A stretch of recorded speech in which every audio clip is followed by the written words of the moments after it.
pour ce panel qui va traiter donc de l'assurance maladie. C'est un thème que je n'ai pas beaucoup. Je préfère dire assurance santé. Mais du coup, nous allons planter le décor rapidement. Nous n'avons pas beaucoup de temps. Nous avons donc 1 heure de temps à peu près pour permettre après d'aller donc. Alors l'assurance maladie, nous avons tous un contrat de gestion. À ce titre, nous l'avons vu également, comme ça a été présenté dans le portefeuille des compagnies d'assurance, elle occupe la 10e place. Après l'assurance, 20 à 25% pratiquement dans le portefeuille des compagnies d'assurance. Mais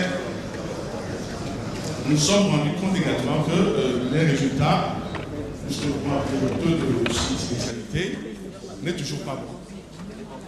Il avoisine 70% et même au-delà de 70%. Et quand l'assurance santé n'est pas bien gérée, nous allons vers les taux jusqu'à 100%. Ajoutez à cela le taux d'intermédiation qui également connaît de bons, de 12% normal, 12 à 12,50%. Elle se situe sur certains marchés à 25%. Quand on fait un peu la sommation de ce taux de S sur P et de la commission, on dépasse 100%. Donc, pour 100 francs de prime que l'assureur paye, que l'assuré paye, finalement l'assureur se retrouve pour avoir déboursé plus de 100 francs. Ça pose problème. Et dans les comptes d'exploitation de nos compagnies d'assurance par branche, c'est une branche qui pose problème parce que présentant des résultats négatifs. Il faut se l'avouer. Et même les clauses d'ajustement qui sont prévues pour être appliquées ne sont pas systématiquement appliquées pour d'autres raisons que vous savez très bien. C'est le concurrent qui va négocier le contrat pour aller le reprendre à partir de la prime initiale. Et tout cela, ça fait vraiment des gens. Alors, je ne vais pas être long. C'est un marché qui est en train de croître, on le sait très bien. Déjà, avec la démographie africaine qui se développe, on a un marché potentiel qui est là. Les besoins de couverture santé de la population sont encore là, sont énormes. Et c'est pour cette raison que la FADAF et la CIMA ont décidé tous ensemble de nous associer à cette réflexion sur le thème « Comment répondre aux besoins des populations tout en assurant la rentabilité ». Tour à tour, je vais donner la parole à monsieur, je vais d'abord les présenter, monsieur Théophile Moulong, qui est à ma droite, qui est le directeur général de SAM Cameroun. N'est-ce pas?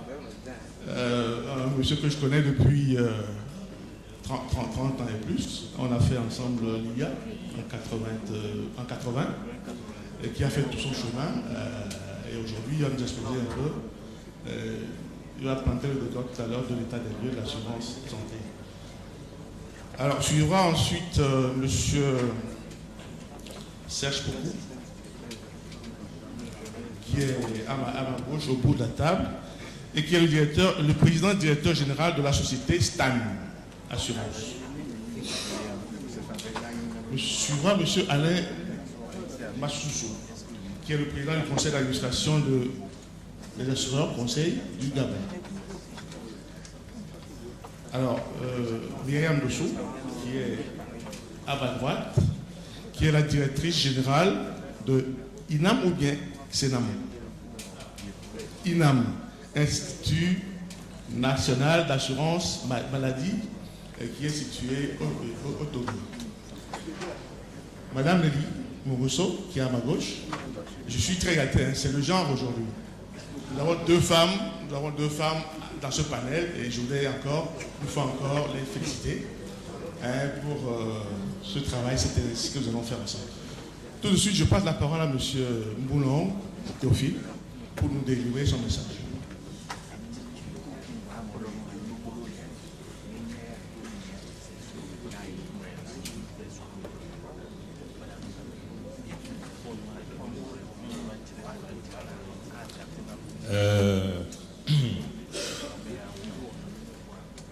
J'ai l'avantage de me contenter de planter le décor les vraies contributions venant après. Comment je fais pour lire dans mon dos? Ok. Alors, mon propos, c'est en 5 mouvements. D'abord, parler de l'environnement et de la situation de l'assurance maladie en zone CIMA, évaluer son impact sur l'activité en assurance, rechercher l'origine du déficit structurel qui a été constaté en assurance maladie, et puis recenser les mesures pour l'essor de l'assurance maladie.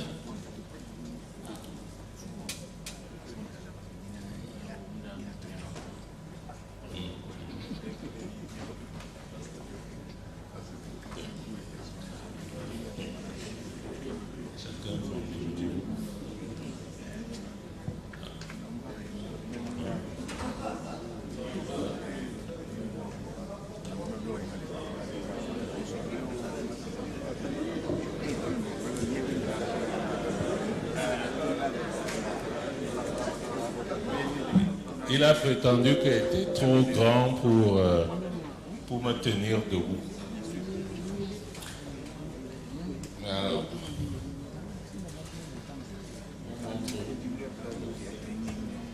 Alors, je vais donc commencer par rappeler l'environnement mondial qui entoure la problématique du développement de l'assurance maladie.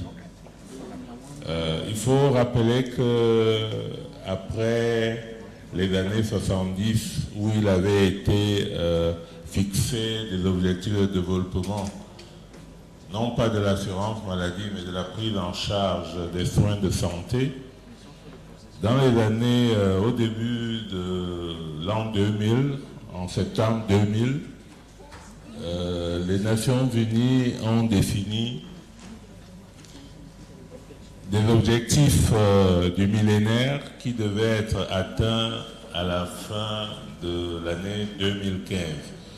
Et parmi ces objectifs, 8 en particulier, il y avait l'atteinte de permettre à toutes les populations d'être couvertes en assurance santé, en tout cas d'avoir accès à la santé et permettre à tout le monde de réaliser, d'avoir accès à tous les soins de santé. Étant entendu que la santé et les autres objectifs sont interdépendants. Par exemple, des enfants en bonne santé peuvent mieux étudier et les adultes également en bonne santé peuvent mieux gagner leur vie. Toutefois, en 2018, c'est-à-dire 3 ans après le terme, on réalise qu'on est loin du compte. Nous n'avons pas atteint cet objectif. L'accès aux soins de santé décents reste à réaliser parce que les budgets nationaux alloués à la santé sont faibles, sont insuffisants, parce que les infrastructures sanitaires sont insuffisantes, parce qu'il manque de personnel de santé en nombre suffisant pour permettre d'atteindre cet objectif. En Afrique de l'Ouest, on a d'ailleurs constaté avec l'épidémie d'Ebola que les systèmes de santé de la zone ont été totalement incapables de faire face à cette épidémie. L'Organisation mondiale de la santé estime par exemple que ce qui est consacré pour la prise en charge des frais de santé en Afrique est largement insuffisant. on a moins de 1% des ressources financières qui y sont consacrées, alors que le taux de morbidité est le plus élevé, est très élevé en Afrique. Dans les différents pays de la zone CIMA, je pense notamment à ceux qui se sont dotés d'un système de santé comme la Côte d'Ivoire, le Burkina Faso et le Togo, pour ne citer que cela, qui se sont limités à couvrir le secteur formel, à prendre en charge le secteur formel. Et cela se traduit par une insuffisance de couverture, en tout cas une prise en charge de la population limitée entre 2 à 3%.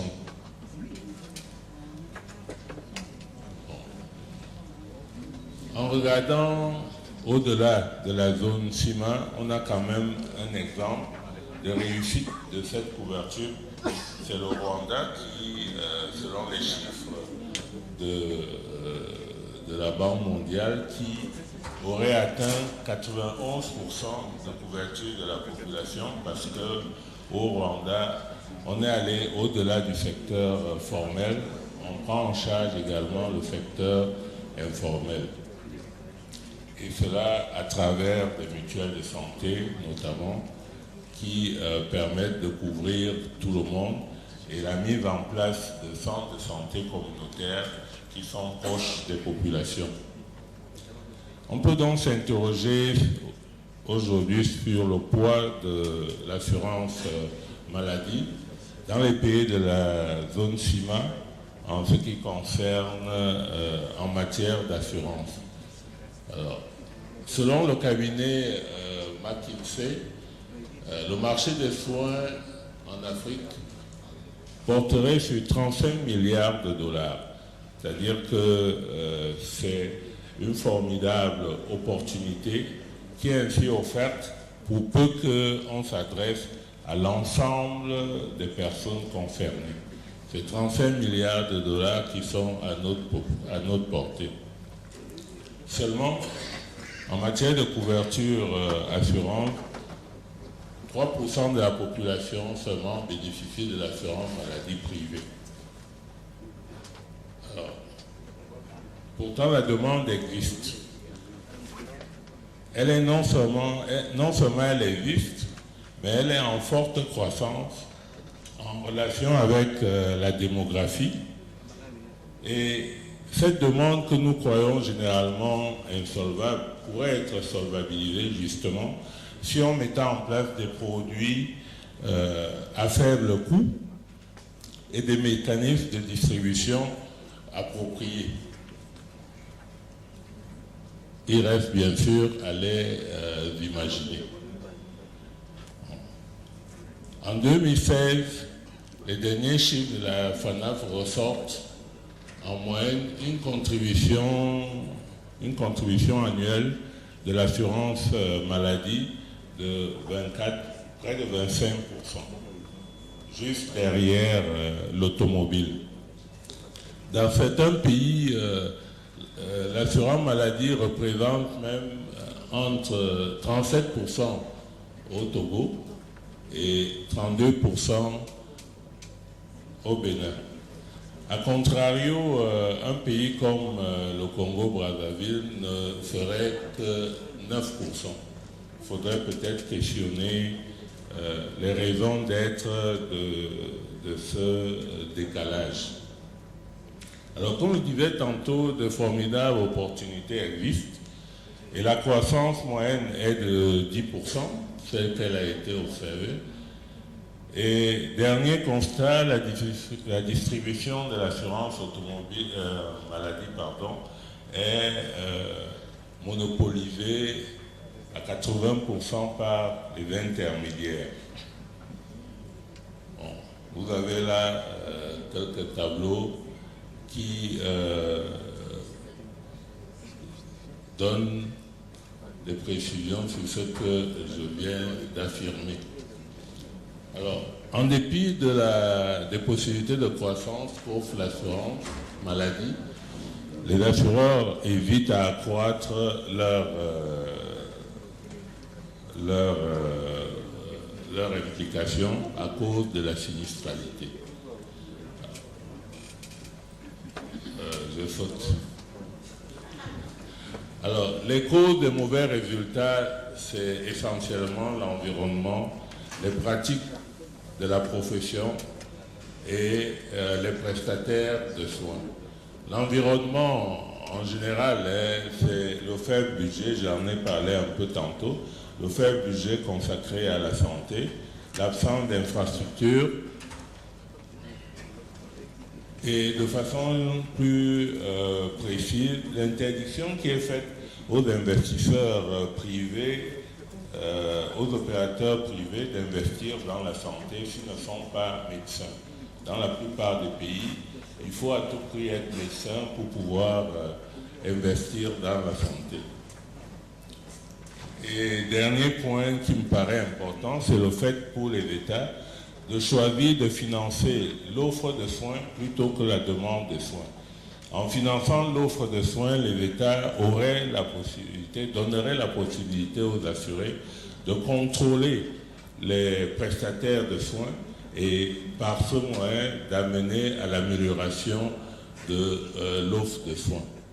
S'agissant même des pratiques de la profession, le modérateur de cet atelier faisait remarquer que nous, les assureurs, nous reprenons souvent des affaires à perte. Nous les reprenons quelquefois même en diminuant la prime. Et nous souscrivons la plupart de ces affaires sur la base commerciale, sans aucune application de l'actuariat ou des statistiques pourtant définitives. Enfin, les prestataires de soins qui, eux, utilisent l'assurance maladie pour surfacturer, pour prescrire des actes dont l'intérêt n'est pas du tout établi. Et bon, ces mauvaises pratiques, simplement comme l'acharnement thérapeutique, qui permettent, parce qu'il y a un assureur qui va payer, on va décider d'une évacuation psychologique, alors que rien que le transport pourrait même tuer le malade. Conclusion, il faudrait que pour lancer l'assurance, il faudrait passer à prendre un certain nombre de mesures qui découlent même du diagnostic que j'ai essayé de dresser là, comme au niveau de l'organisation, de la digitalisation, de la révision même du business model de leur métier par les assureurs, et puis une nouvelle approche du rôle de l'État et du financement de la santé. Merci.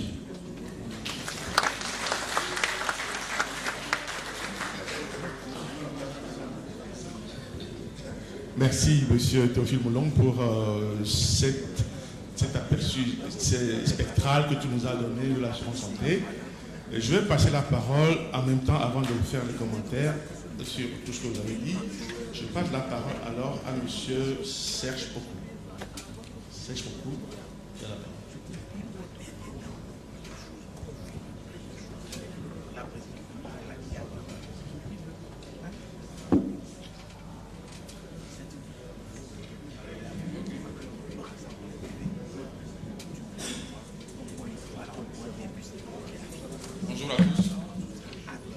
D'abord, je tenais à remercier le secrétaire général de la CIMA et le président de la FANAF qui ont fait l'honneur de m'inviter à ces assises.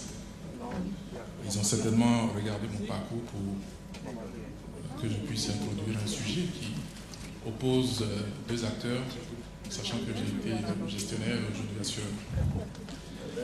Alors, le thème général... Alors, le thème général, il est bien défini. sur le sous-thème « Organisme de gestion du risque maladie, partenaires ou concurrents des assureurs », poser la question dans la dialectique d'une assurance inclusive et rentable à l'ère de l'ubérisation des métiers.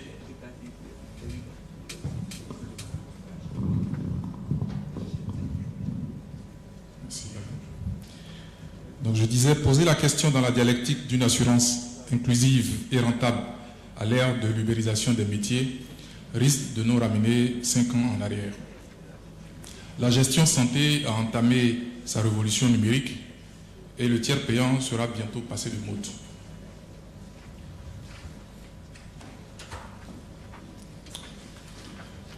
Pour tirer toutefois un plus grand avantage de ma tribune, je propose de traiter la problématique dans une approche systémique qui me permettra d'abord de situer le contexte en Côte d'Ivoire, ensuite d'analyser les interactions et déduire les chaînes de régulation, et enfin d'envisager les évolutions pour mieux extraire les idées qui favoriseront l'éclosion d'une assurance plus inclusive et rentable. État des lieux. À la faveur des crises économiques répétées dans les années 80, est née l'initiative de Bamako en 1987, vous connaissez très bien, censée réformer la gestion des systèmes de santé en Afrique par la suppression de la gratuité des soins. Cette initiative controversée a eu pour effet, 31 ans plus tard, dans notre pays, les altérations inquiétantes. Donc, comme vous pouvez le lire par les chiffres qui sont présentés, la santé des populations a été confiée à Dame Nature. Les infrastructures sanitaires sont en lambeaux et le personnel médical est insuffisant pour assurer la santé de nos concitoyens. Conséquence, vous avez une espérance de vie qui est à 54 ans. Vous avez également un Ivoirien qui meurt sur 100 chaque année. Et ce qui est très inquiétant, c'est que vous avez 6 enfants sur 100 qui ne dépasseront pas l'âge de 5 ans. Le recours à l'assurance universelle, qui devait être une émanation naturelle de cette initiative, est encore à ses balbutiements. Et aucun pays, malgré les initiatives louables, au Mali, au Sénégal, au Bénin et au Togo, ne présente pas encore des signes encourageants pour servir de modèle ailleurs. Chez nous, en Côte d'Ivoire, j'étais encore étudiant, je me souviens bien, le 9 octobre 2001, l'Assemblée nationale votait une loi sur l'assurance maladie universelle. On constate presque 17 ans plus tard que rien n'a été fait. Dans ce contexte, les populations ont recours à des mutuelles de santé, mais aussi à l'assurance privée. Les compagnies d'assurance couvrent à peine 2% de la population selon les estimations que nous avons eu à faire. Et elles sont bien entendu confrontées à des difficultés dans l'exercice de leur métier. Donc, sélection stricte et des tarifs prohibitifs qui sont pratiqués, des modalités de paiement qui restent rigides. La plupart des Ivoiriens ne perçoivent pas leur argent une fois dans l'année, alors que les primes sont annuelles. L'absence de solidarité qui se traduit par des clauses d'ajustement qui sont insérées dans chaque police, donc on peut avoir des polices individuelles, et puis un tiers payant qui est externalisé du fait d'une gestion un peu complexe par les assureurs. Résultat des courses, nous avons un ratio combiné en 2016 de 102,5%. Alors, on se demande si la vulgarisation des offres de santé et leur rentabilité ne se heurtent pas à un problème relationnel avec les organismes de gestion délégués, qui sont des partenaires historiques des assureurs dans la gestion santé. Donc il nous appartient de faire le décryptage. Là, on constate dans l'écosystème qu'à tous les niveaux de la chaîne interviennent les organismes de gestion santé. Il faut rappeler que ce sont les organismes de gestion santé qui ont introduit il y a une vingtaine d'années le tiers payant dans nos pays. Donc naturellement, ils en ont défini leur mission et c'est ce qui justifie leur valeur ajoutée dans la chaîne. Donc, à l'analyse rapide, il ressort clairement que le rôle prépondérant des OGD est en conflit avec les intérêts des assureurs, parce que les OGD défendent les intérêts de leurs assurés et prônent la hausse de leurs revenus, qui, par ailleurs, est intégrée dans les frais généraux que les assureurs cherchent à minimiser. Au final, les assureurs sont des faire-valoir dans la gestion du risque santé. Et il y a un défi qui se présente. Comment harmoniser les relations de sorte à ce que ces situations qui sont de nature conflictuelle puissent aboutir à une coopération équitable, voire une coopétition. Alors, la solution, elle est toute simple, hein, c'est d'encadrer le métier, donc notamment de définir des conventions cadres de gestion, donc pour situer les missions des uns et des autres, de définir un code de déontologie pour corriger les pratiques abusives, et puis naturellement que la CIMA puisse légiférer sur la question, parce que pour mémoire, il y a une circulaire qui est sortie, je crois en octobre 2013, qui n'intervient que pour la gestion des fonds cantonnés par les courtiers d'assurance, alors que vous avez des gestionnaires qui sont indépendants et vous avez aussi des gestionnaires qui sont des captifs de compagnies d'assurance. La question que nous nous sommes posée à Stan est de savoir si le métier de tiers payant, tel que pratiqué, n'est pas inscrit dans un écosystème du passé, avec un complexe relationnel démodé à l'ère de l'ubérisation.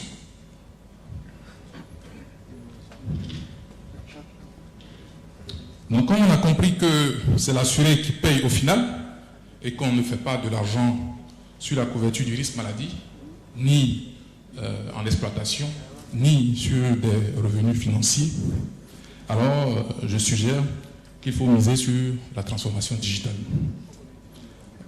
La blockchain met en relation directe le patient et le prestataire sans transiger par un tiers de confiance. Donc ce processus éliminera de facto un acteur, lequel, c'est la question qu'il faut se poser.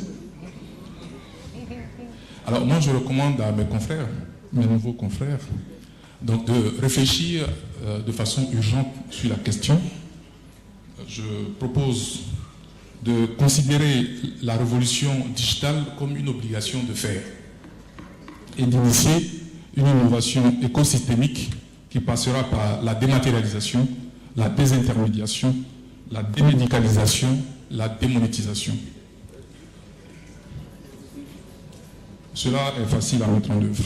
L'expérience que nous avons acquise dans le secteur nous a permis de concevoir en fait des outils.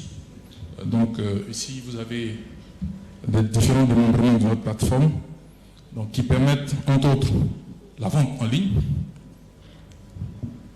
le paiement de primes électroniques, des cartes bancaires et d'assurance, donc du one-stop shop, le self-care, donc qui est un outil pour les assurés qui permet de leur donner une grande autonomie dans les traitements des demandes d'adhésion, de retrait, les demandes de remboursement et bien d'autres choses. Et puis vous avez StanUp qui est l'accès aux prestataires. Donc tout ceci nous a permis de réaliser des gains opérationnels.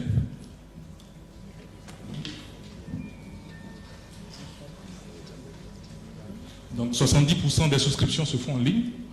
1000 francs d'économie par assuré grâce à l'ICAT, donc il n'est plus édité. 50% des paiements de primes se font par le mobile money. Donc 50% c'est en nombre et non pas en montant.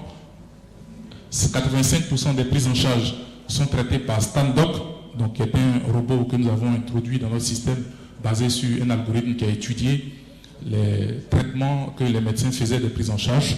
Et vous avez 70% des actes qui sont saisis en temps réel par les prestataires eux-mêmes.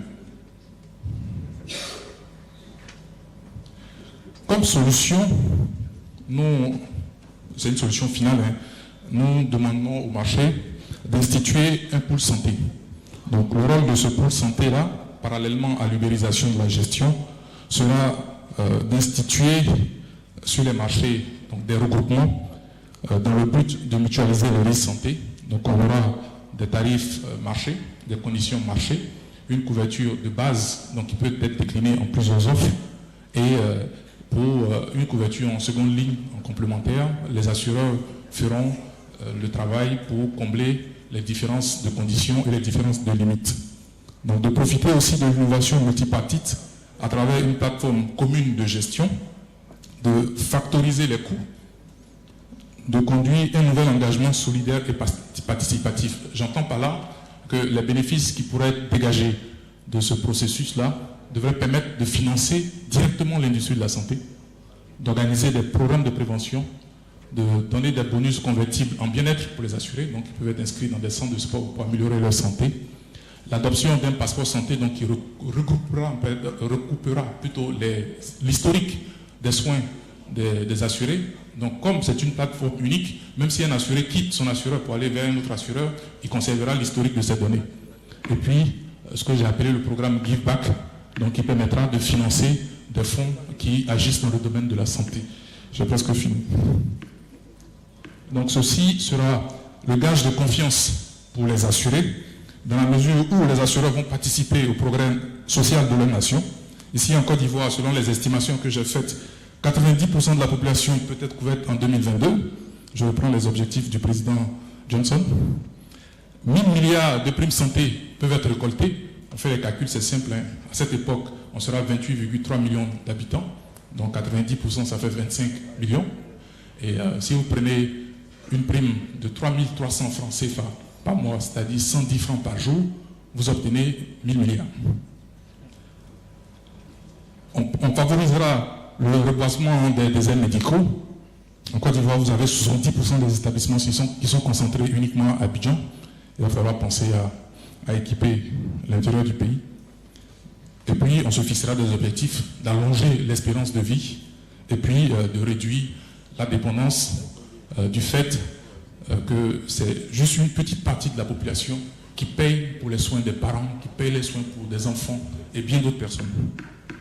L'accompagnement de stade, donc mon équipe et moi-même, mon équipe est derrière, on pourra partager notre expérience au marché, concevoir des produits et mettre à disposition naturellement notre outil de dernière génération. Je vous remercie. Merci, monsieur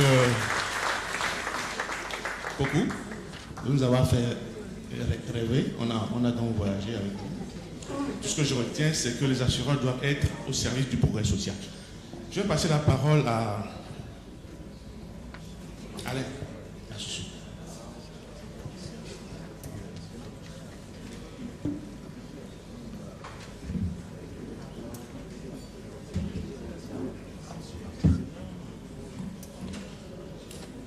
Bien, merci Monsieur le Président. Je voudrais, comme tous mes prédécesseurs, en des mots très simples, dire merci à l'organisation de ces États généraux, du moins ce comité d'organisation de ces États généraux, de m'avoir associé à la réflexion qui consiste à essayer de trouver des solutions aux problèmes auxquels nous sommes confrontés. Je parle des acteurs du marché. Mon prédécesseur, Serge Boku, vient de faire un développement scientifique, la relation que nous avons avec les assureurs. Moi, je vais aller dans des aspects beaucoup plus pratiques. Le sous-thème, autant pour moi. Donc, le sous-thème sur lequel on nous a demandé de réfléchir nous demande de voir au sein des organisations de gestion de risque maladie si nous sommes partenaires ou concurrents des assureurs. Donc, ma contribution sera un aspect pratique des relations que nous avons avec les assureurs, en déterminant sur les 5 points qui vont suivre qui sont les acteurs, les différents organismes, quels sont les systèmes de prise en charge qui sont développés par ces acteurs, quelles sont les causes qui justifient l'existence de ces systèmes, quel est le cadre réglementaire et quelles sont les perspectives. Donc, pour parler des organismes de gestion du risque maladie, il faut noter que nous avons d'abord les assureurs eux-mêmes. qui sont gestionnaires du risque. Nous avons ensuite, et Serge l'a dit, la volonté des États qui a consisté à mettre en place des caisses nationales d'assurance maladie. Nous avons les mutuelles, nous avons les intermédiaires d'assurance et nous avons les autres organismes de gestion. Alors, je voudrais m'arrêter un tant soit peu sur les caisses nationales d'assurance maladie. Pour dire qu'effectivement, c'est une directive, ou du moins ce sont des directives des États, qui ont consisté à mettre en place une assurance rendue obligatoire, appelée obligatoire dans certains États et universelle dans d'autres. Et généralement, le constat qu'on a fait, c'est que ces structures existaient déjà au sein d'autres structures, qui étaient, comme c'est le cas du Gabon, la caisse de sécurité sociale. Donc elles ont simplement été détachées et n'ont pas été créées en tant que telles, comme étant un organisme nouveau. Elles ont été détachées de ces structures-là, qui les géraient déjà pour exister en tant que caisse d'assurance maladie obligatoire. Alors, le financement de ces caisses s'entend, de fait, c'est une caisse qui est obligatoire. Donc les ressources, on va les chercher dans les salaires, dans les subventions de l'État et puis dans divers fonds. J'ai mis quelques exemples ici qui sont ceux qui ont été pratiqués au Gabon, que je connais le mieux, et qui pour certains d'entre eux ont été abandonnés du fait de l'expérience qui a été menée et qui a justifié qu'il n'était pas fiable comme moyen comme source de financement. Alors, les prestations qui sont délivrées par cette caisse, c'est une prise en charge intégrale des frais de soins pharmaceutiques, frais de soins d'abord, des frais pharmaceutiques et des frais de maternité, mais qui s'étendent également à l'évacuation sanitaire, lorsque nous avons affaire à des pathologies lourdes ou alors à des soins qui ne peuvent pas être délivrés sur place.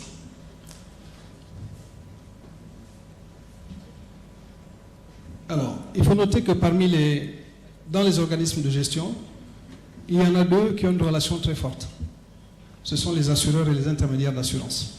Étant entendu qu'ils ont au centre, en principe, un intérêt commun, c'est celui de la gestion des polices d'assurance.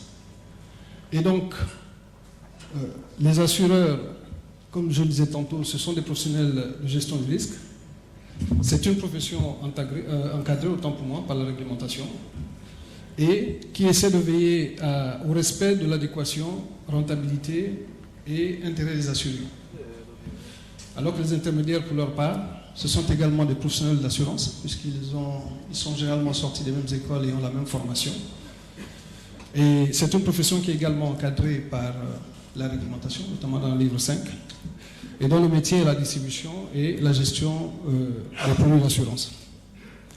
Donc ces deux groupes ont en commun la formation et l'obligation du respect des dispositions du Code CIMA. Les autres organismes de gestion que j'ai cités tantôt, on les retrouve parfois au sein des entreprises, donc qui sont constitués en mutuelles, qui gèrent pour leur propre compte leur assurance maladie. On les retrouve également au sein des associations, mais aussi parmi des sociétés qui sont créées, qui n'ont aucun lien avec les assurances. Et ensuite, il y a également les autres intermédiaires d'assurance qui sont autorisés. Alors, qu'est-ce qu'ils ont en commun? C'est l'établissement des conventions de gestion de type contrat d'assurance. Type parce qu'en réalité, ils se servent de la structure de la police d'assurance pour essayer de bâtir des conventions de gestion d'assurance. Donc, il y a là donc deux systèmes de gestion que j'évoquais tantôt dans le plan. Un système de gestion qui concerne la police d'assurance, qui est propre à la police d'assurance, et puis un autre qui est propre au contrat d'autogestion. Alors, quels sont les avantages de la police d'assurance? Parce que, généralement, les deux systèmes sont confondus par le public, ou on ne dira pas les assurés, mais plutôt le public. Au niveau de la police d'assurance, nous avons l'étendue de l'offre, l'engagement et de l'assureur qui est connu. la prise en charge est effective des assurés, quand bien même le montant de la prime d'assurance aura été dépassé. Les inconvénients de ce système, j'en ai pris quelques-uns simplement, c'est l'exclusion des antériorités, sauf lorsqu'ils sont acceptés par le moyennant une surprime au moment de la souscription. Alors, il y a également, entre autres inconvénients, les plafonds annuels qu'on retrouve généralement dans la dentisterie, dans la lunetterie, les maternités, etc. Et la prime et les fonctions de la territorialité. Tout autres éléments que nous ne retrouverons pas de l'autre côté. Entre autres inconvénients également, il est important de souligner, c'est l'âge des enfants, enfin l'âge des assurés. Et surtout, l'ajustement qui est prévu en cours d'année ou à la fin de l'année, lorsque le montant des sinistres payés par rapport, donc le ratio sinistre-prime, répond ou du moins correspond aux taux qui sont indiqués dans la police.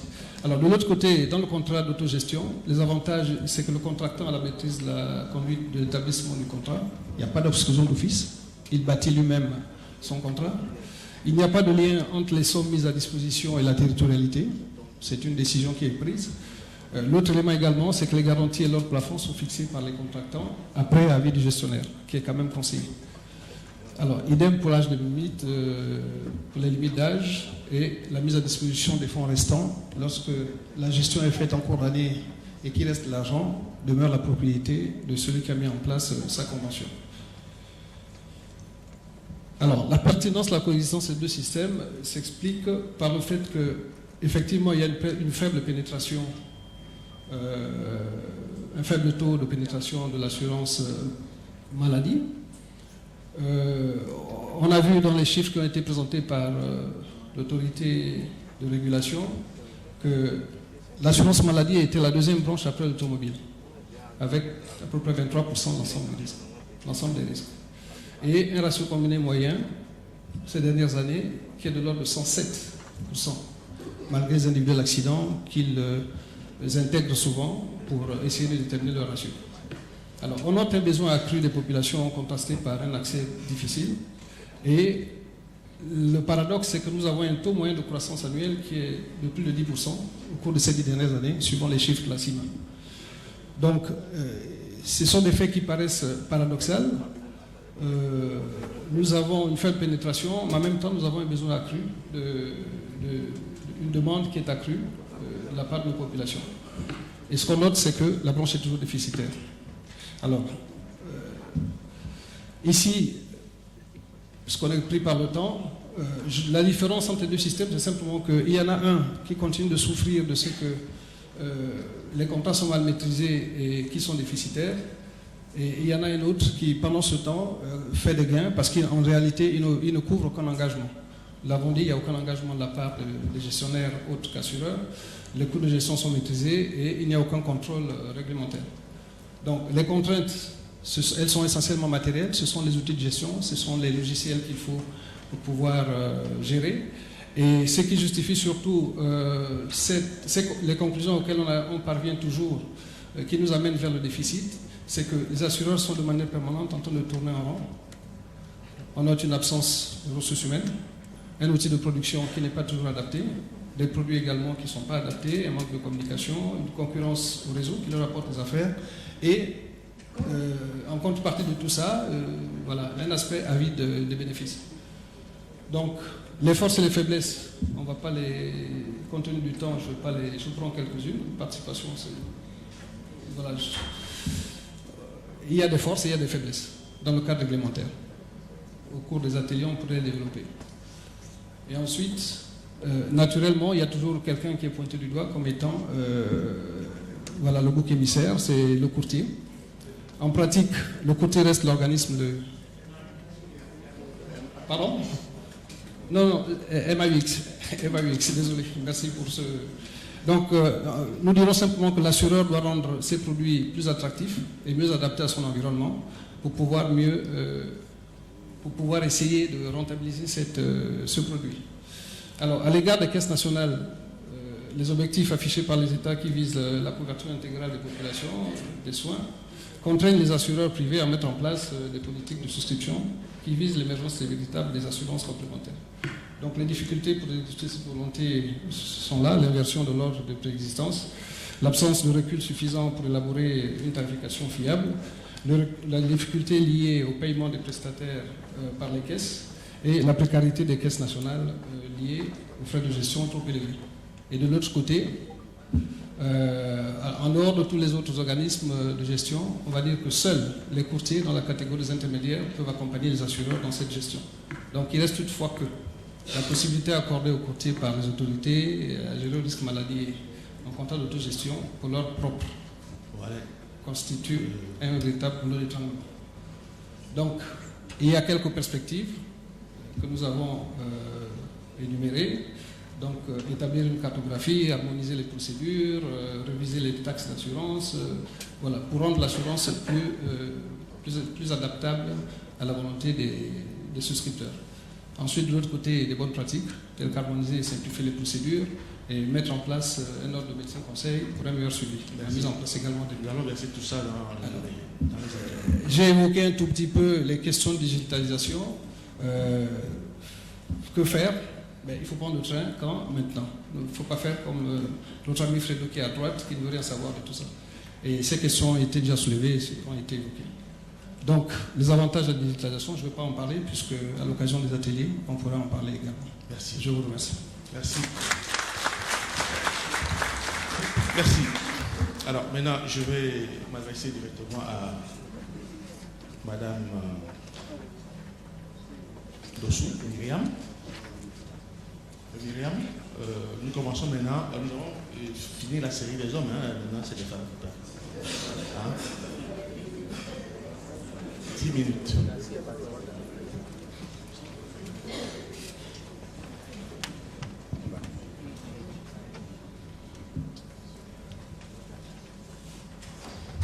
J'ai cru comprendre que les assureurs respectaient leurs engagements.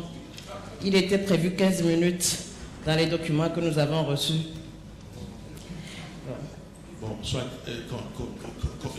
commencez, on verra. Très bien. C'est la journée de la femme. Je demande à l'Assemblée, c'est la journée de la femme. On va déborder, donc on finira à 14h10. Merci. Même si je suis tentée d'exiger que les hommes se lèvent pour chanter pour leurs femmes et pour celles qui sont dans la salle, je vais simplement demander 15 à 20 minutes d'attention.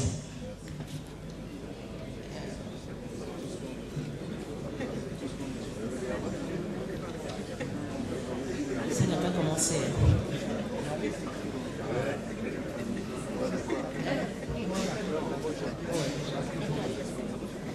Très bien. Alors, merci à la FANAF et à la CIMA. Encore une occasion de partager toutes les préoccupations relatives à l'assurance maladie. Un sujet qui concerne assureurs, non-assureurs, jeunes, vieux, femmes, hommes. Et on va aborder la question sous un autre angle. Alors, je vais m'assurer que je sais comment ça marche. Très bien. Je vais un peu plus loin pour parler d'assurance maladie. Je remonte très loin. Je vais faire un peu d'histoire. La recherche de solutions face aux risques et aux aléas de la vie ont permis l'existence de l'assurance. Du côté de l'assureur, il y a une volonté, il y a une responsabilité, il y a une liberté. Du côté de la protection sociale, on a des droits, des devoirs, des obligations et des contraintes. Au XIIe siècle, le pape Grégoire a mis fin au prêt à la grosse aventure parce que les banquiers et les commerçants pratiquaient des taux usuriers. Et presque 100 ans après, le premier contrat maritime est né. Bien entendu, on retrouve la volonté, le but lucratif, mais toujours une forme de solidarité. Vous voyez que la solidarité vient en dernière position. En 1928, l'assurance maladie est née en France avec une loi qui a été promulguée le 5 avril. Et puis, 2010-2014, Obamacare. J'ai été tentée de mettre Obamacare du côté de la protection sociale, mais c'est les évolutions de ces derniers mois contraint à le laisser de ce côté-là. C'est de l'assurance et je reviendrai là-dessus après. Alors, du côté de la protection sociale, 1948, Déclaration universelle des droits de l'homme, on retrouve des points relatifs à la maladie, à la santé, seulement aux articles 22 et 25. C'est à croire que ça ne préoccupe personne. On a parlé de travail, on a parlé de beaucoup de choses, de pas mal de droits, mais le droit à la santé n'est apparu qu'au niveau des articles 22 et puis 25. Il y a eu la constitution de l'OMS en 1948 également, qui a fait du droit à la santé le fondement de son existence. Et puis en 1919, il y a eu la fondation de l'OIT. Et ces différentes conventions, je pense qu'il y a un décalage dans la présentation, ces différentes conventions, dont la 102, qui prescrit une norme minimum de sécurité sociale. Il faut savoir que l'assurance maladie, depuis cette étape, s'envisage surtout en termes de relations de travail. Et je crois que ça ramène bien à la réalité selon laquelle la santé a un coût. Et donc quand on ne travaille pas, personne ne se préoccupe de votre santé. On a eu en 2012, donc là encore, il y a eu une bonne cinquantaine d'années, 60 ans après, la recommandation 202, et qui suggère, pour ne pas dire impose, des socles nationaux de protection sociale au titre desquels on retrouve le droit à un paquet minimum de soins de santé. Les conventions de l'OIT, convention 102, existaient depuis 1952. Obamacare est né en 2014. En 2011, on a eu le premier régime obligatoire au Togo.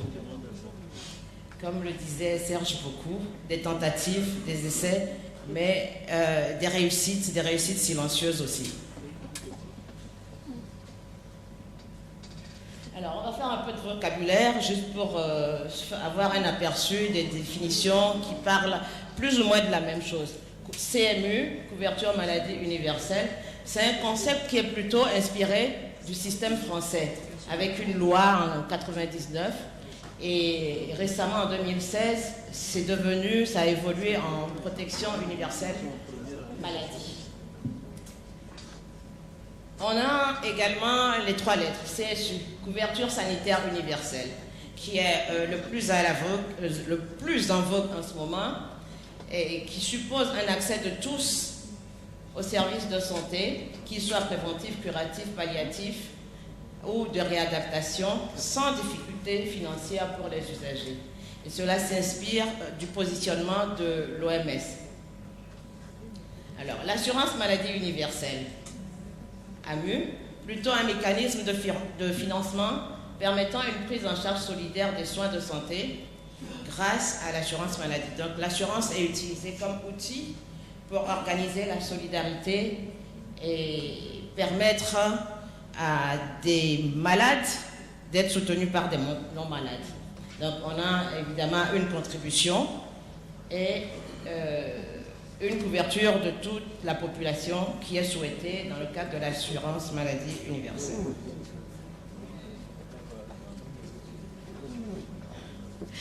Alors, de tout ce qui précède, quand on voit la ligne des textes, certains États, dans leur constitution, ont repris ces obligations et ces droits et devoirs. On retrouve donc le devoir de garantir la santé aux citoyens, donc l'État doit lever les freins financiers, réduire les inégalités, les inéquités d'accès.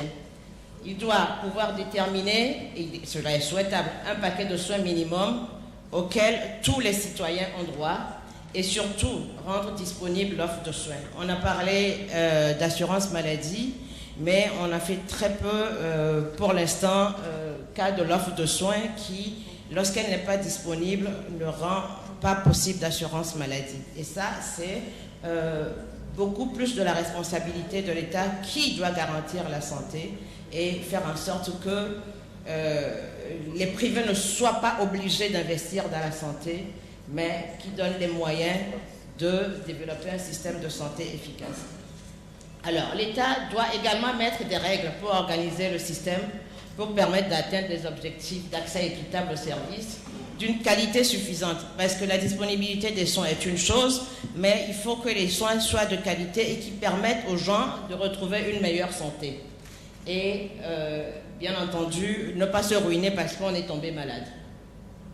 Les acteurs de la protection sociale maladie qu'on retrouve dans la plupart de nos pays, on a l'État et les bailleurs de fonds à travers des subventions directes et indirectes, parce que même ceux qui n'ont pas mis en place d'assurance maladie ou de programme de couverture universelle font des financements à travers les subventions de fonctionnement qui sont apportées au centre de soins publics et les programmes de gratuité. Alors, on a des mutuelles sociales et des mutuelles socio-professionnelles. Dans certains pays, on a une assurance maladie sociale qui souvent est un organisme étatique. On a des mécanismes à l'intérieur des entreprises de remboursement de frais, les assureurs privés et d'autres solutions qu'on retrouve dans certaines contrées, comme les ONG et même la solidarité familiale.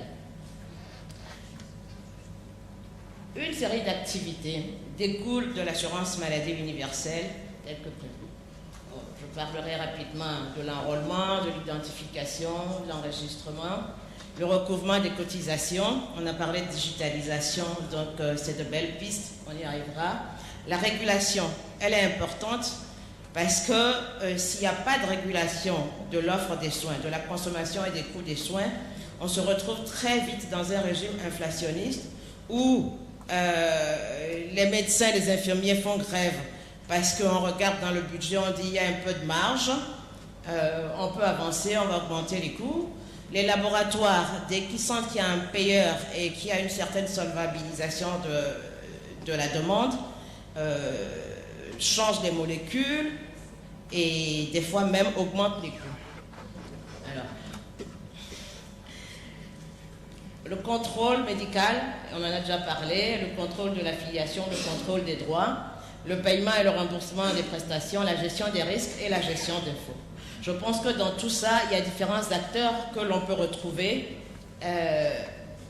parmi ceux qui ont été listés précédemment et qui réalisent l'une ou l'autre des activités ou qui seraient enclins ou qui pourraient de façon très efficace réaliser ces activités. Alors, la grande question, comment répondre aux besoins des populations tout en assurant une rentabilité? Nous l'avions bien entendu. Il existe effectivement une marge de contribution de l'assurance privée. Vous connaissez tous ce cube. Chacun l'a déjà vu une demi-fois, surtout en cette période d'assurance maladie universelle dans la plupart de nos pays. On a donc le cube, une partie qui représente la population à couvrir, mais ce qu'il faut retenir essentiellement de ce cube, c'est qu'on va toujours progressivement et que l'État, même en organisant la couverture maladie universelle, ne peut pas d'un coup couvrir l'ensemble des citoyens, ni l'ensemble des pathologies. Donc on part d'un paquet de soins minimum et au fur et à mesure que le périmètre de mutualisation augmente, on peut augmenter le paquet de soins. On fait rentrer également des populations couvertes progressivement. Et d'un autre côté, on a des services nouveaux. Et c'est là où je vois vraiment qu'il y a une bonne partie qui peut être intéressante pour les assureurs privés, que ce soit sur la partie des services ou même des populations couvertes dès lors que le choix est de faire une segmentation qui permette une couverture adaptée à chaque type de population. Des questions relatives à la sécurité sociale, en sachant que celle-ci s'envisage primitivement, toujours dans le cadre des relations de travail, je l'avais dit. Le travail et le revenu ou les ressources n'existent que dans un cadre formel imaginé par l'OIT. Et aujourd'hui, nous savons très bien comment sont composées les économies, sont construites les économies de nos pays. Or, la santé n'a pas de prix, mais elle a un coût. Donc, comment reconnaître et trouver ceux qui ont une activité génératrice de revenus ou qui disposent de ressources dans le cadre qui est créé par l'OIT et tout ce qui recommande fortement l'assurance maladie universelle. Pour ceux qui n'ont pas de travail, qui va payer? Faut-il instaurer un ou plusieurs régimes? L'adhésion doit-elle être obligatoire ou volontaire? Plusieurs courants de pensée penchent pour l'adhésion obligatoire, mais il faut savoir que l'obligation d'assurance à elle seule ne suffit pas pour permettre une utilisation ou une pénétration de l'assurance. On a le cas de l'assurance véhicule et tout le reste. La solidarité entre les riches et les moins riches, les actifs, les retraités, la solidarité intergénérationnelle et peut-être géographique devrait pouvoir être gérée également dans le cadre de ces réflexions. Les défis de l'assurance maladie. Nous savons qu'il reste encore 61% de la population mondiale à couvrir. Et il faut savoir que dans nos pays, dans la zone CIMA, cette proportion est bien plus élevée. Alors, il y a l'accessibilité géographique. On disait tout à l'heure que quand on sort de nos villes, on se retrouve un peu dans ce qu'ils appellent des déserts sanitaires par endroits. Et même les ressources humaines, des fois, ne sont pas très disponibles en parlant des acteurs de l'offre de soins pour aller travailler à l'intérieur du pays.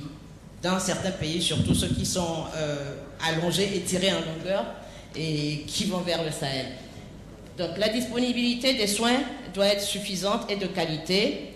Il faut des centres de soins de différents niveaux. On n'a pas besoin d'avoir 10 centres qui traitent le cancer alors qu'on manque de petits médecins ou d'auxiliaires médicaux pour soigner des gens qui ont le palu.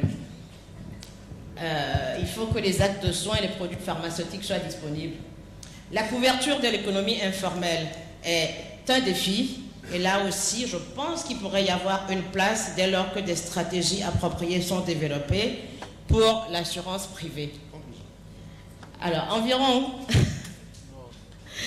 38% de l'économie informelle, les PIB représentent, l'économie informelle représente à peu près 38% des PIB dans les pays africains, en sachant qu'ailleurs, c'est un peu meilleur. La gestion assurantielle de la couverture maladie offre des opportunités diverses.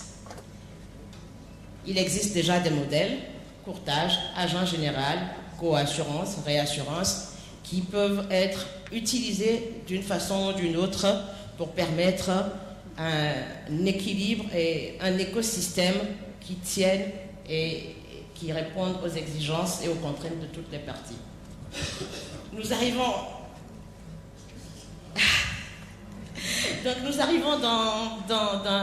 dans le sujet. Voilà la vraie slide. Nous allons le verser dans les débats de l'atelier. Tu peux arriver aux conclusions. Comment? Il faut aller aux conclusions. La conclusion arrive. Donc, bien entendu, dans le cadre de ces programmes d'assurance maladie ou de couverture universelle, l'assureur peut avoir l'avantage, dès lors qu'il y a le régime de base qui est disponible et organisé dans le cadre de la responsabilité de l'État, d'avoir une cible connue et disponible.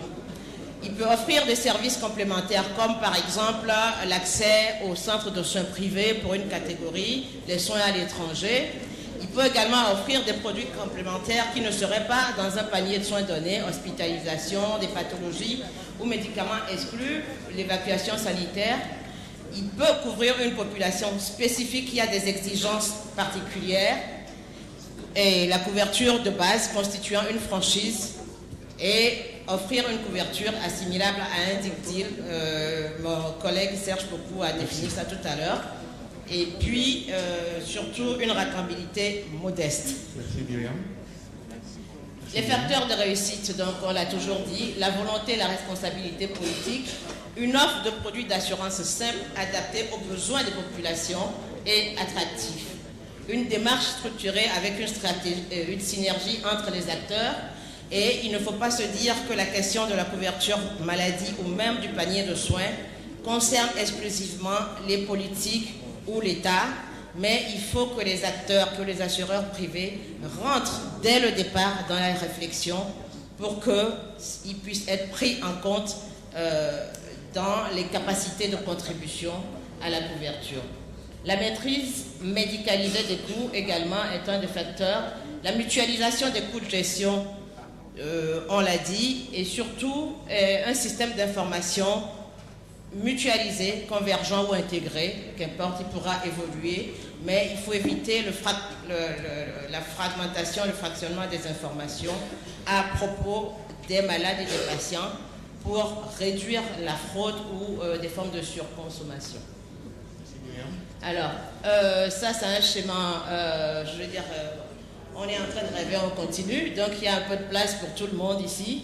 On peut mettre, dans le cas du Togo, c'était des options qui existaient mais qui n'ont pas été encore validées, avec des assureurs privés qui viennent dans le cadre d'une réassurance, en même temps que des fonds de l'État qui ne sont pas directement communiqués, qui ne sont pas directement versés totalement à l'assureur public. Merci Myriam. Le dernier schéma, là, c'est que les assureurs et les autres acteurs sont en première ligne et ils transfèrent maintenant la gestion des fonds à l'assureur privé. Et on a toujours le courtier, la réassurance, même la rétrocession et essentiellement de la régulation. Très bien. Je crois que nous sommes arrivés à la fin. Nous allons verser tout cela dans Nous allons construire ensemble la santé pour tous. Merci Myriam. Et je pense qu'un Obamacare serait un bon compromis pour concilier la protection sociale et les assureurs. Yes, we can.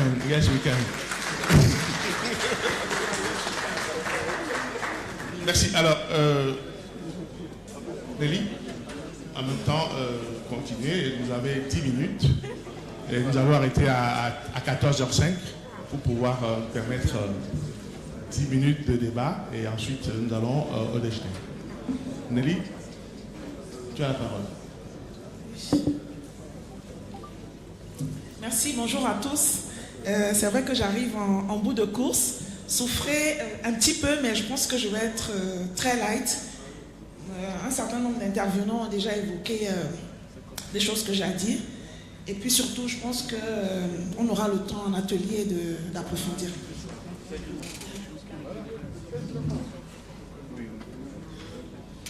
Donc j'ai travaillé sur le même thème que Myriam, assurance maladie et couverture maladie universelle, quelle complémentarité.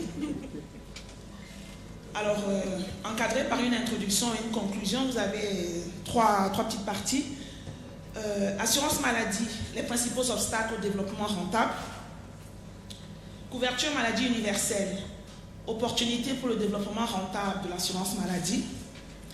Et enfin, champ de complémentarité entre en fait l'assurance maladie et la couverture maladie universelle. On a déjà dit, l'assurance maladie est en fait la première qui est sollicitée par le grand public en dehors de toute obligation. La santé, c'est un risque pour lequel finalement il est aisé de convaincre de la nécessité d'une couverture d'assurance. Bien entendu, parce que tout le monde a conscience du fait qu'il a un risque, il n'y a pas besoin d'explication autre. La part de l'assurance maladie croît dans les portefeuilles des compagnies d'assurance. La maladie représentant, donc, comme on l'a dit souvent, le second risque après l'automobile. Malgré cela, cette branche n'a pas bonne presse auprès des assureurs en raison de ses résultats qui laissent à désirer. Les primes émises connaissent une hausse régulière depuis des années, avec un ratio de sinistres qui est assez élevé, donc de l'ordre de 70%, relativement stable dans la zone FANAF depuis quelques années. Les ratios combinés sont très élevés, au-dessus de 100% dans presque tous les pays de la FANAF, et traduisent donc les pertes subies par les assureurs sur cette branche. Par conséquent, il est compréhensible que la question du développement rentable de l'assurance maladie soit au centre des préoccupations dans tous les marchés de la FANAF. Alors évidemment, nous allons essayer de passer en revue rapidement les principaux obstacles au développement rentable de l'assurance maladie. Donc comme je disais tout à l'heure, la branche maladie se développe mais en soumettant les compagnies d'assurance à des risques de plus en plus élevés, du fait donc de l'accroissement de la part de la maladie dans les portefeuilles, donc en soumettant les compagnies d'assurance à des risques de plus en plus élevés de pertes quasi structurelles. Pour parvenir donc à la rentabilité de la branche maladie, il faut d'abord passer en revue les principaux obstacles en termes d'impact, car ils sont légion. Et dans le slide qui va suivre, les obstacles vont être énumérés en fonction de leur origine. Assurés, prestataires de soins de santé et assureurs. Bon, de la part des assurés, les principaux obstacles sont les attitudes de fraude, d'anti-sélection, de faiblesse du pouvoir d'achat. Ce sont les éléments qui tendent à empêcher, on va dire, la rentabilité de la branche. De la part des prestataires de soins de santé, nous avons une inflation des prix appliqués aux assurés, avec bien souvent des tarifs différents, selon qu'on est assuré ou pas.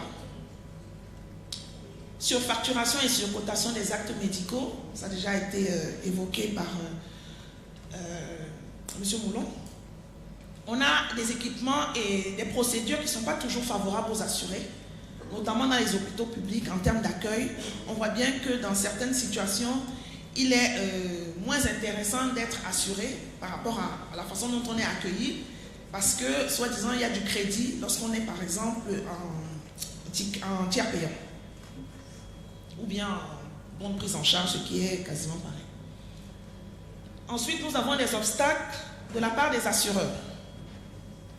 Nous parlons bien des obstacles à la rentabilité de la branche. La sous-tarification, la non-application des clauses contractuelles d'ajustement, parce qu'elles sont écrites dans les contrats, mais souvent font l'objet de négociations encore à côté et on ne les applique pas. On a une approche de tarification qui est plus comptable que réellement assurantielle. C'est-à-dire qu'on ne se préoccupe quasiment pas de la fréquence des sinistres, de leur coût moyen. On est dans combien est-ce qu'on a dépensé l'année dernière, combien est-ce qu'on paye de commission, et puis voilà.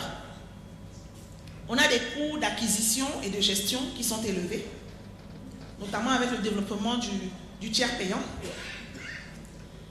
et l'appétit grandissant des intermédiaires. Et nous avons une faible mutualisation à la fin de tout cela, parce que nous avons une population assurée qui est faible, et toutes les hypothèses que nous faisons sur les grands nombres ont du mal finalement à s'appliquer. Donc finalement, vous aurez compris, je n'ai pas voulu développer parce qu'on a déjà passé beaucoup de temps et qu'on pourra le faire en atelier. Donc je vais m'arrêter là en disant tout simplement que toute action menée pour réduire les effets des obstacles qui sont décrits ci-dessus sera donc de nature à accroître le développement de l'assurance maladie, mais tout en améliorant sa rentabilité. Donc après les obstacles, regardons voir la couverture maladie universelle en tant qu'opportunité pour le développement rentable de l'assurance maladie. Je me suis essayé à cet exercice. Je ne dis pas que je vais convaincre forcément tout le monde, mais ce sont des éléments qui viennent sur la table pour que nous puissions ensuite échanger en atelier et puis retenir ce qui pourra l'être. Donc nous avons la couverture maladie universelle qui offre la possibilité à chacun, en principe, de recevoir les soins de santé selon ses besoins primaires et sans difficulté financière. On a déjà évoqué tout à l'heure que nous avons plusieurs pays africains qui se sont engagés à mettre en place cette CMU avec plus ou moins de bonheur. Bon, je ne sais pas si mes données sont actuelles, mais en tout cas, on parle d'une effectivité au Rwanda, au Sénégal, bon, après on parle de la Côte d'Ivoire, du Burkina, du Cameroun, etc., du Togo. La proportion d'Africains bénéficiant d'une couverture santé demeure faible. Tous les mécanismes de couverture sont donc en principe les bienvenus. De par sa nature, la CMU est moins concurrente de l'assurance maladie qu'une opportunité pour son développement rentable. D'abord, la couverture maladie universelle institue une forme d'équité au sein de la population en formalisant la solidarité nationale. Donc chacun paye en fonction de ses revenus pour une couverture minimale de tous.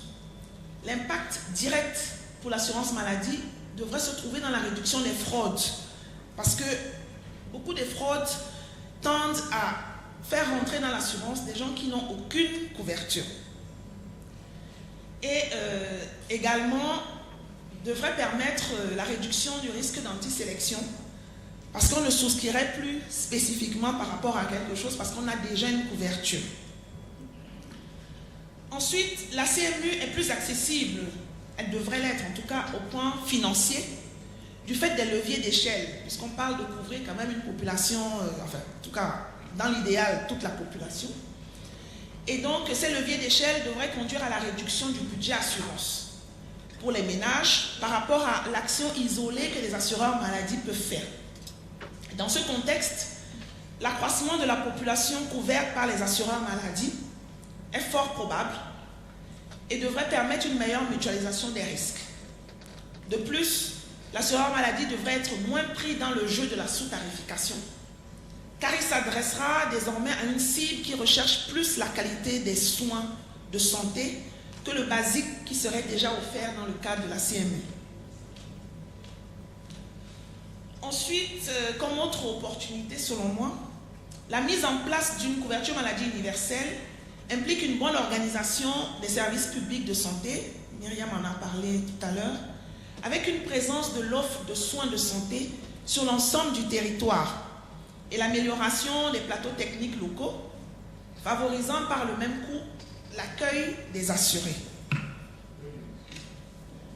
J'y suis. Une résultante de la CMU peut être la meilleure identification de la population, bénéfique aussi aux assureurs maladie, notamment dans la limitation également de la fraude des assurés.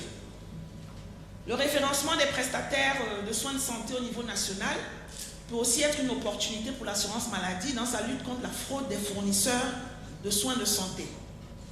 Tout le monde étant désormais couvert en santé, dans le meilleur des mondes possibles, la différenciation des tarifs devrait tomber d'elle-même ou être sensiblement réduite. De même, l'amélioration de l'état général de santé de la population, désormais mieux suivie sur le plan sanitaire, devrait se répercuter par une réduction de la sinistralité pour tous les assurés maladie. Donc, juste avant la conclusion, quelques champs de complémentarité qui découlent finalement de ce qui a été dit entre l'assurance maladie et la couverture maladie universelle. Donc, les deux visent à garantir la prise en charge des dépenses médicales des populations. Seule l'approche et la cible diffèrent. Donc, pour la CMU, il s'agit de s'adresser au plus grand nombre et couvrir les situations les plus courantes. Elle s'adresse donc majoritairement aux couches vulnérables et défavorisées de la population qui ne peuvent autrement avoir accès à la couverture de leurs dépenses de santé. Pour l'assurance maladie privée, il s'agit de s'adresser à une population plus réduite à la recherche d'une certaine qualité de soins et de confort, je peux dire, disposant de ressources pour ce faire. Un certain nombre de chantiers méritent donc d'être engagés ensemble pour l'intérêt de tous, la population, donc les assurés, l'État, la CMU et les privés, les assureurs maladie. Nous avons le partage de données statistiques. Les assureurs détiennent d'importantes banques de données, puisqu'ils sont dans le risque depuis un certain temps, qui sont relatives donc au comportement des assurés face au risque santé et sur une longue durée. Par contre, la CMU peut fournir des données plus massives permettant de mieux cerner les tendances des consommations d'actes médicaux à l'échelle du pays. Un mix de ces deux sources de données devrait permettre d'aboutir à des tarifs cohérents et justes, appliqués de part et d'autre. Ensuite, nous avons l'expérience de la gestion. Les assureurs ont développé tout un savoir-faire dans la gestion du risque, en général avec les intermédiaires également. Donc, dans le volet indemnisation, notamment en adoptant des outils spécifiques qui sont très performants et qui permettent de répondre aux besoins de l'assuré dans des délais très courts. La CMU pourrait s'inspirer de ces méthodes éprouvées par les assureurs pour améliorer la qualité du service de ces prestations.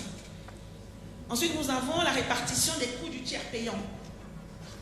Le tiers payant, c'est un service, peut-être qu'il va mourir de sa belle mort bientôt, mais en tout cas, pour le moment, il est important. Il est recherché et il tend par contre à renchérir les coûts de gestion des assureurs maladie.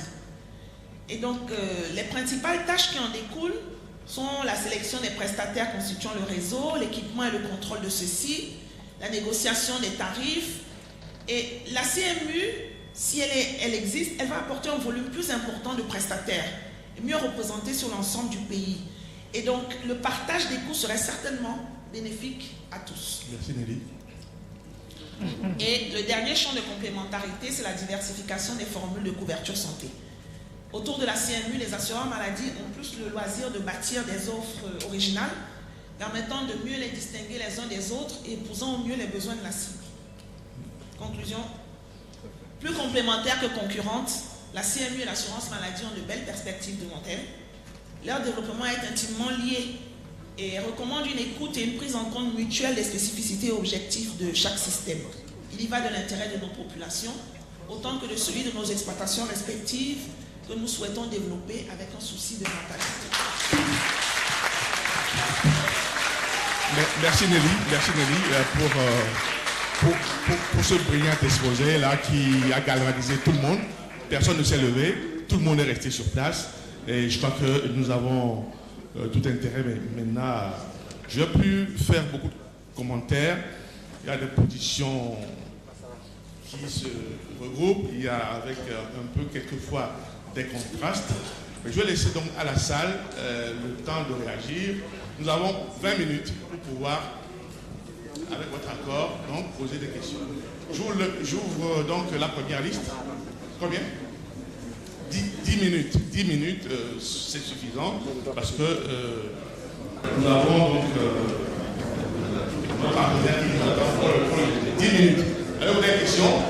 Ou ce que je comprends, tout simplement, c'est que nous allons verser toutes ces propositions dans le cadre de l'atelier que nous aurons à tenir demain afin de pouvoir trouver des solutions appropriées au développement de l'assurance santé dans notre région, dans notre zone, pourquoi pas. Je tiens à remercier sincèrement la CIMA et la FENAF pour cette patience que vous avez eue à nous supporter pendant le système. Je vous remercie et donc à bientôt.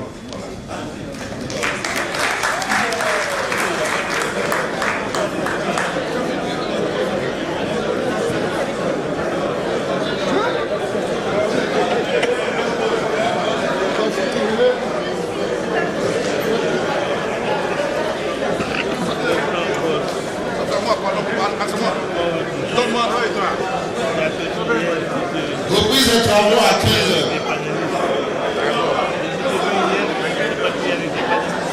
Le déjeuner à l'étage. Dans la même salle. Tout à l'heure avec les gens d'accueil.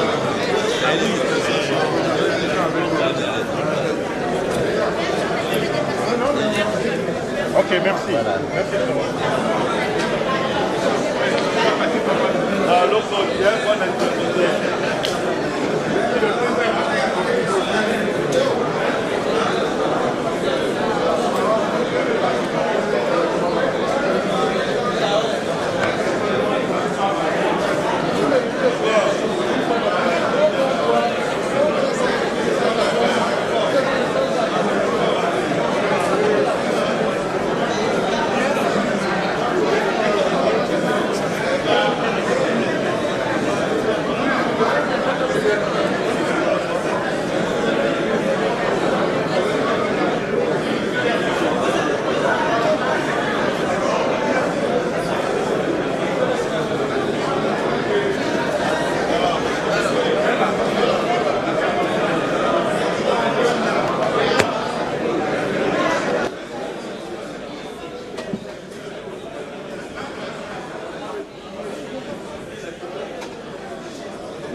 Allez,